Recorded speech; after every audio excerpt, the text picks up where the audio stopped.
Assalamualaikum warahmatullahi wabarakatuh. Selamat siang, salam sejahtera untuk kita semua. Waalaikumsalam, selamat siang Ibu. Siang, Bu. Oke, baik. Salawat serta salam kita curahkan kepada Nabi kita Muhammad SAW dan kita bisa berkumpul pada kesempatan hari ini. Ya. Oke, baik rekan-rekan mahasiswa, perkenalkan sudah terlihat ini PPT-nya? Sedang, Bu. Oke. Perkenalkan, nama Ibu Nila Natalia M.Com dari Prodi Teknik Komputer, Politeknik Sukabumi, dengan email nilanatalia@poltek@gmail.com, dengan IG nila.natalia, dengan YouTube Nila Natalia. Di sini Ibu sebagai pengajar pengantar teknologi informasi. Untuk deskripsi mata kuliah yang Ibu ampu, di antaranya, pengantar teknologi informasi merupakan mata kuliah yang membekali pengetahuan dan keterampilan mahasiswa maupun mahasiswi dalam menguasai penggunaan berbagai teknologi yang berkaitan dengan komputer serta berkaitan erat dengan perkembangan sistem teknologi komputer. Untuk capaian pembelajaran di mata kuliah pengantar teknologi informasi, diantaranya yang pertama adalah sikap. Poin sikap yang pertama, tata hukum dan disiplin dalam kehidupan bermasyarakat dan bernegara. Selanjutnya, menunjukkan sikap bertanggung jawab atas pekerjaan tim di bidang keahlian secara mandiri. Untuk capaian kedua, penguasaan pengetahuan diantaranya memiliki pengetahuan untuk mengidentifikasi, merumuskan, memecahkan masalah teknis, dan memberikan solusi alternatif sesuai dengan bidang keahliannya. Selanjutnya, mahasiswa mengetahui yang cukup luas dalam keilmuan teknik komputer beserta penerapan sesuai bidang keahliannya. Untuk capaian pembelajaran yang poin ketiga, keterampilan umum. Mahasiswa mampu menunjukkan kinerja bermutu dan terukur, mampu beradaptasi, bekerja sama, berkreasi, berkontribusi, berinovasi dalam menerapkan ilmu pengetahuan pada kehidupan bermasyarakat serta berperan sebagai warga dunia berwawasan global.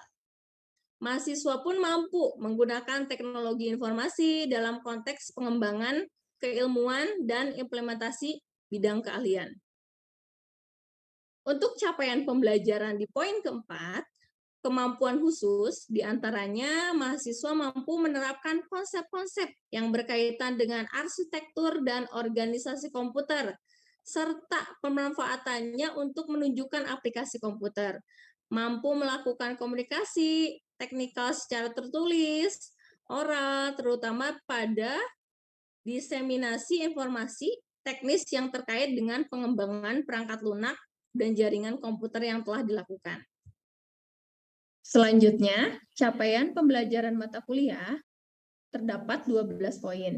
Yang pertama, mahasiswa mampu menjelaskan teknologi informasi dan sejarah perkembangan serta pemanfaatan teknologi komputer dalam berbagai konteks. Poin yang kedua, mahasiswa mampu menerapkan pengetahuan etika dalam teknologi sistem informasi dan mengidentifikasi perangkat keras pada komputer. Mengenali jenis komputer berdasarkan cara kerjanya, tujuan, dan kapasitasnya. Poin yang ketiga, mahasiswa mampu mengidentifikasi perangkat lunak pada komputer dan install perangkat lunak. Poin yang keempat, mahasiswa menjelaskan dan mengidentifikasi konsep arsitektur komputer dan organisasi input-output, serta merancang sistem. Poin yang kelima, mahasiswa mengidentifikasi konsep sistem bilangan dan menghitung bilangan. Poin yang keenam, mahasiswa mampu menjelaskan konsep dasar pembangun sistem informasi dengan membuat sistem informasi pada aplikasi. Poin yang ketujuh, mahasiswa mampu mengidentifikasi jaringan dan mengenali komponen jenis jaringan, mempraktikannya. Poin yang kedelapan, mahasiswa mampu menjelaskan konsep kecerdasan buatan dan menganalisa. Untuk capaian poin yang ke-10, mahasiswa mampu menjelaskan grafik komputer dan mempraktikannya. Mahasiswa mampu mengidentifikasi komunikasi data pada internet dan mengetahui komponen yang ada pada internet, serta mempraktikkan penggunaan email dan teknologi internet. Poin yang terakhir, mahasiswa mampu mengenal keamanan pada komputer, serta ancaman atau serangan pada keamanan komputer, mengaplikasikan penggunaan antivirus. Untuk bobot SKS yang dibebankan, untuk mata kuliah pengantar teknik informasi itu terdiri dari 3 SKS, tatap muka online, 3 SKS dalam 1 minggu dikali dengan 50 menit, penugasan terstruktur, 3 SKS dalam 1 minggu dikali 50 menit, begitupun belajar mandiri.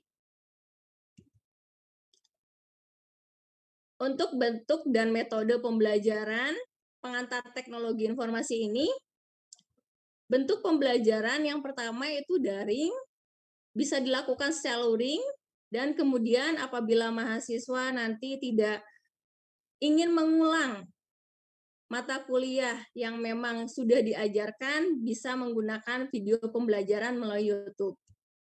Untuk metode pembelajaran, yaitu kuliah ceramah, diskusi, dan penugasan.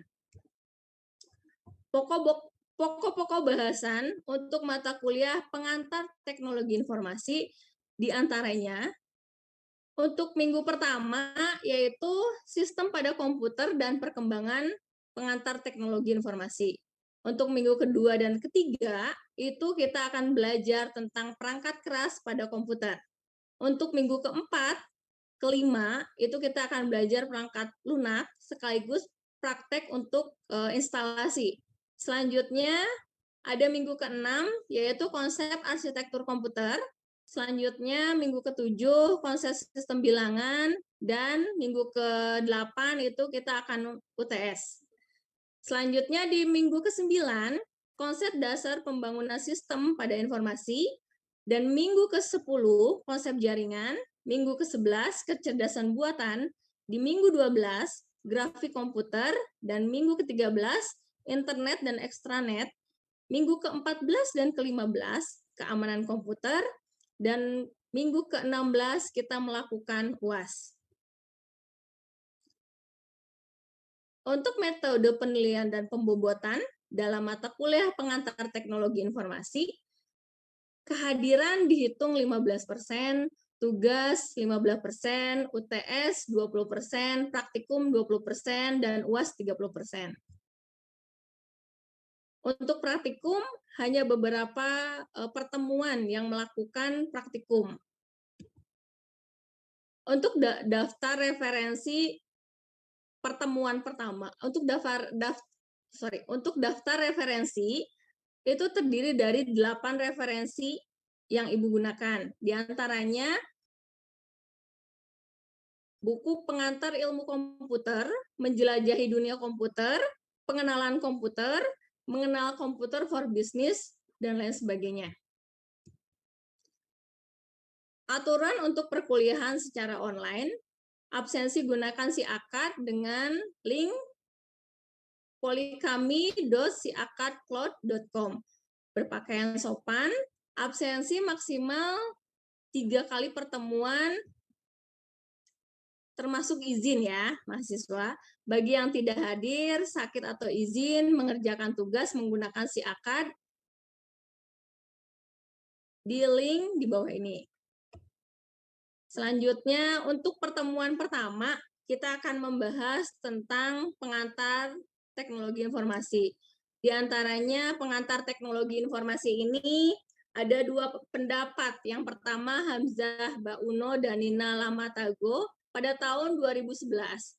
Teknologi informasi adalah suatu teknologi yang digunakan untuk mengolah data, di mana pengolahan itu termasuk memproses, mendapatkan, menyusun, menyimpan, memanipulasi data dalam berbagai cara untuk menghasilkan informasi yang berkualitas, yaitu informasi yang relevan, akurat, dan tentunya tepat waktu.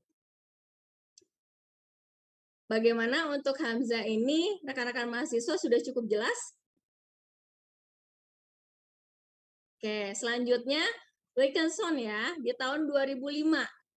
Teknologi informasi ini merupakan kombinasi teknologi komputer yang terdiri dari perangkat keras dan lunak untuk menyimpan informasi dengan teknologi komunikasi untuk melakukan penyaluran informasi, dan komunikasi digunakan sebagai alat penyaluran informasinya.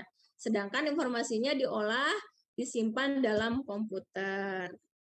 Apakah suara Ibu terdengar? Terdengar, Bu. Terdengar. Oke. Selanjutnya, teknologi informasi ini disimpulkan bahwasanya sering disingkat dengan istilah TI, sedangkan istilah dalam bahasa Inggrisnya adalah Information Technology. Jadi teknologi informasi ini adalah bidang keilmuan yang meliputi teknologi komunikasi, memproses, menyimpan, dan mengirimkan data informasi melalui jalur komunikasi yang sangat cepat.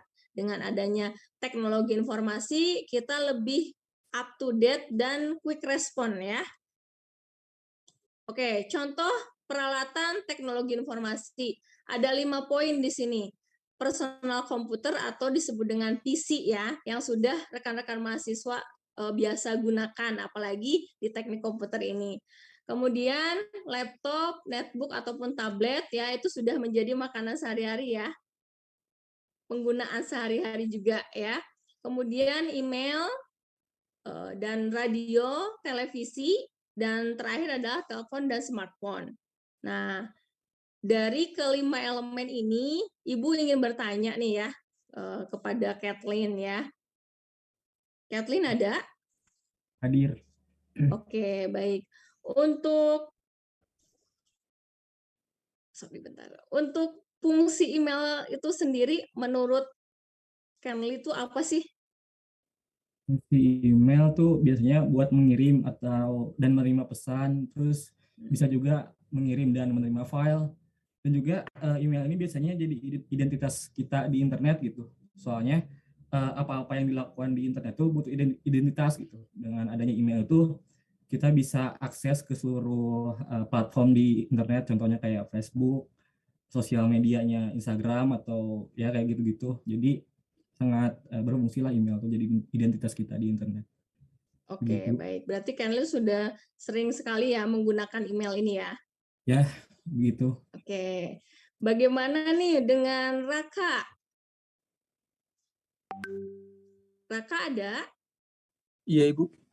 Oke. Untuk Raka, di sini ada poin yang kelima itu telepon dan smartphone. Menurut Raka nih, telepon dan smartphone ini dimanfaatkan untuk apa nih di bidang teknologi informasi ini?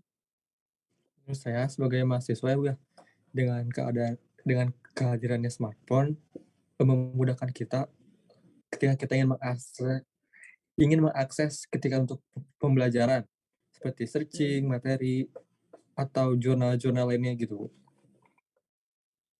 Oke, good. Kasih tepuk tangan dong menggunakan resep. Oke, baik. Terima kasih kepada mahasiswa yang sudah berpendapat tentang teknologi informasi. Bagus sekali ya. Oke, kita lanjut ke materi selanjutnya ya. Ya, Bu, silakan. Oke. Selanjutnya ini adalah perkembangan teknologi informasi. Nah, sudah tidak asing dengan gambar 2 ini ya. Perkembangan teknologi informasi ini itu diawali pada tahun 3000 sebelum Masehi ya. Jadi pengembangan teknologi informasi ini biasanya itu di dinding-dinding gua itu ada beberapa kode-kode rahasia. Nah, kode-kode rahasia untuk alat komunikasi ya. Bisa kita lihat ataupun kita raba gitu alat komunikasi tersebut. Jadi sebelum masa modern itu di mana masa keemasan bagi teknologi informasi yang sudah banyak dalam sistem canggih untuk memudahkan manusia dalam berkomunikasi. Contohnya tadi yang disebutkan oleh Kenli ya, email ya. Kita juga bisa berkomunikasi melalui email, terus kemudian surat kabar, telepon, televisi, bahkan komputer. Gitu.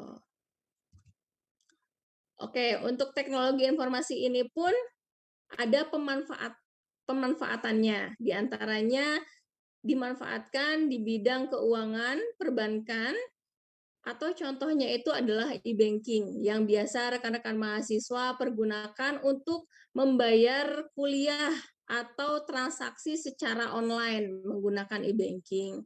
Caranya cukup mudah, rekan-rekan mahasiswa minimal memiliki tabungan ya. Memiliki tabungan, kemudian nanti rekan-rekan mahasiswa mendaftarkan tabungan tersebut menggunakan e-banking. Kemudian ada di bidang pemerintahan. Nah, di sini Ibu ambil sampling itu adalah NPWP, di mana NPWP ini sekarang rekan-rekan mahasiswa tidak usah lagi mengecek NPWP datang langsung ke kantor pajak, tetapi sudah ada aplikasinya, ya. Terus selanjutnya di bidang ekonomi, marketplace. Nah, marketplace ini kira-kira contohnya apa nih hari ini? Marketplace ini nih. Suara Ibu terdengar, Ari? Oh iya Pak, Bu, terdengar Bu. Oke. Untuk Untuk di marketplace biasanya bidang sih ekonomi, marketplace ini contohnya apa nih?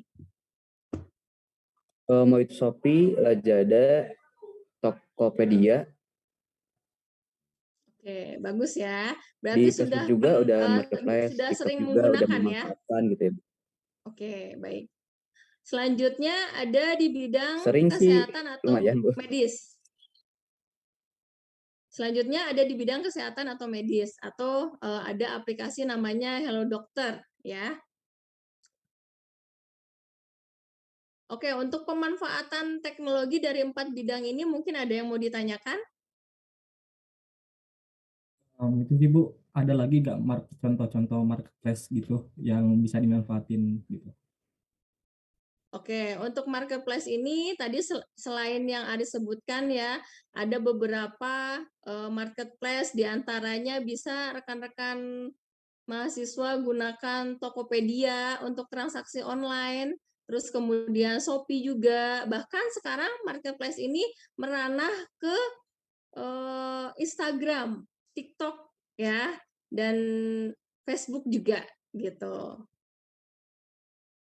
Cukup jelas? Ya, jadi mengerti Bu. Oke, baik. Kita lanjut ya. Oke, elemen utama pada sistem komputer. Ada 3 elemen utama. Yang pertama adalah brainware atau user, kemudian ada hardware, dan selanjutnya ada software. Nah, kira-kira rekan-rekan mahasiswa dari ketiga elemen ini, apakah ada yang masih kurang paham? Izin bertanya Ibu, Boleh, dengan siapa? dengan Raka. Oke, Raka. Silahkan, Raka. Kan ada brandware di situ Bu ya. Iya. Terdiri dari apa aja sih Bu brandware itu? Oke, untuk brandware ini adalah dari pengertiannya dulu ya Raka ya. Untuk brandware ini itu user ya. Artinya kalau user itu adalah pengguna. Jadi si brandware ini itu adalah pengguna, kita sebagai pengguna itu sebut sebagai programmer ataupun admin yang ibarat katanya itu pengguna sebuah komputer gitu. Jadi bisa disebut programmer, admin, ataupun user itu sendiri. Gitu. Selanjutnya untuk hardware, samplingnya itu ada perangkat keras. Perangkat keras itu terdiri dari mouse, mungkin perangkat-perangkat keras yang ada pada komputer. Bisa berupa printer, terus kemudian VGA juga ya. Untuk software itu berupa aplikasi-aplikasi yang rekan-rekan gunakan pada saat ini ya. Bisa kita install langsung, bisa juga kita download. Oke, sudah cukup jelas? Jelas Ibu, terima kasih. Oke, baik. Selanjutnya, kenapa sih penting sekali belajar teknologi informasi? Karena kita ini memiliki efek yang sangat besar dampaknya, yang sangat signifikan untuk perekonomian juga, dan kita juga bisa quick respon dengan adanya teknologi informasi ini. Untuk struktur manajemen organisasi, serta proses bisnis sangat dipengaruhi oleh teknologi informasi, kemudian kesempatan karir pun sangat banyak di teknologi informasi ini. Jadi rekan-rekan mahasiswa yang masuk ke jurusan teknik komputer ini, silakan untuk menggali terus tentang teknologi informasi yang terkini dan terkini. Intinya untuk teknologi informasi ini mempengaruhi banyak aspek pekerjaan ataupun organisasi. Gitu. Untuk manfaatnya, mahasiswa mampu menjelaskan ya sejarah perkembangan teknologi komputer serta pemanfaatan teknologi komputer dalam berbagai konteks. Mungkin ada yang bisa menyimpulkan apa yang sudah Ibu sampaikan barusan. Saya Bu, Oke, silahkan sebutkan jadi namanya. kenalin saya Kenli Tirta Putra dari Telkom Oke. 21A. Jadi menyimpulkan Bu, kalau menurut saya sih kan sekarang tuh bisa dibilang kita tuh berada di zaman teknologi gitu. Jadi mau gak mau yang gak ngerti teknologi pun harus bisa mengerti teknologi gitu, biar gak gaptek gitu. Soalnya kenapa? Oke. Salah satu kemudahannya atau manfaatnya bisa ngejalin kehidupan sehari-harinya itu dengan mudah. Contohnya tuh kalau kita lapar, kita bisa pesan aplikasi di Gojek, ada fiturnya. Terus kalau misalnya kita nggak punya kendaraan, kita bisa manfaatin Gojek juga, tinggal pesan melalui aplikasi, mudah banget. Dan juga kalau misalkan kita butuh barang, butuh pakaian, atau perkakas, atau sampai perkakas rumah tangga gitu, bisa dibeli di e-commerce gitu, contohnya kayak Shopee, Tokopedia. Jadi dengan adanya teknologi ini sangat-sangat dimudahkan lah dengan kita jalan kehidupan sehari-harinya gitu. Oke, Gitu sih good. Bu. Bagus ya. Jadi Ya, sangat membantu sekali ya, Kenli ya. ya banget. Oke, baik. Jadi jangan sampai bosan untuk belajar teknologi informasi ini. Oke, untuk nanti pertemuan kedua, kita akan membahas tentang perangkat keras pada komputer, dan rekan-rekan mahasiswa diharapkan untuk mempersiapkan apa saja sih perangkat keras komputer beserta fungsinya. Minimal dibaca dulu materi-materinya apa ya.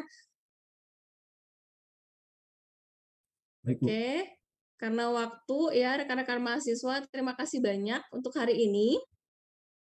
Nah, Ibu ada sedikit motivasi nih ya, rekan-rekan mahasiswa, untuk bahagia itu bisa tertawa bersama teman-teman tanpa ada gadget ya di sekitar kita. Dalam hal ini, walaupun kita misalnya sangat mudah dan melek teknologi, teknologi itu mempermudah kita untuk berkomunikasi, teknologi itu mempermudah kita dalam kehidupan sehari-hari, tapi rekan-rekan mahasiswa jangan sampai ketika nongkrong sama teman-teman, ketika ngobrol, itu main handphone gitu keduanya, ya. Jadi jangan sampai seperti itu. Diharapkan rekan-rekan mahasiswa bisa memanfaatkan teknologi informasi ini dengan baik, dan rekan-rekan mahasiswa terus menggali tentang teknologi informasi ini. Oke, baik. Karena waktu, terima kasih banyak rekan-rekan mahasiswa untuk pertemuan pertama ini. Mudah-mudahan sehat selalu dan bahagia selalu. Assalamualaikum warahmatullahi wabarakatuh. Waalaikumsalam. Assalamualaikum warahmatullahi wabarakatuh. Sampai ketemu di pertemuan kedua. Ya.